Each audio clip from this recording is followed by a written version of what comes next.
carmine bee-eaters breed at the hottest time of the year, when the sandy banks of the river are exposed by the low water.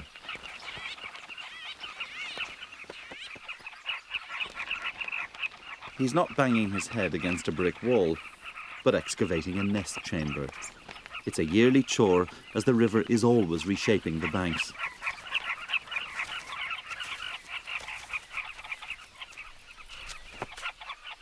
The steepest cliffs are most in demand because they're safest from predators. Some bee-eaters will try anything to get what they want.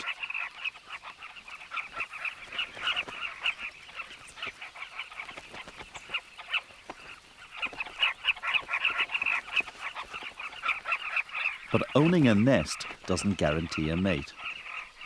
She must also be seduced with a gift. He offers her a bee to seal the bond.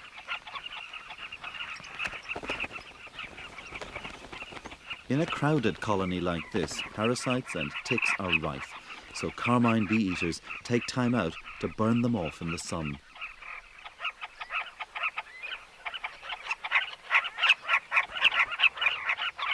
But they can't afford to relax. The racket of breeding birds always attracts trouble.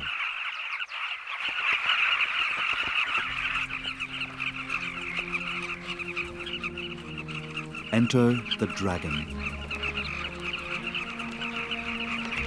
Monitor lizards are formidable scavengers and competent swimmers, quite at ease along Africa's rivers.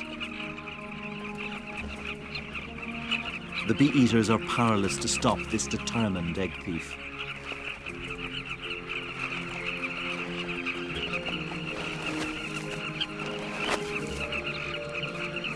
But by breeding in huge numbers, only a small proportion of the nests are raided, and many of the eggs are out of reach.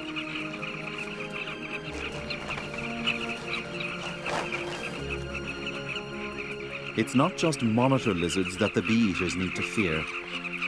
Along the banks of the Luangwa is a far greater threat. The African fish eagle,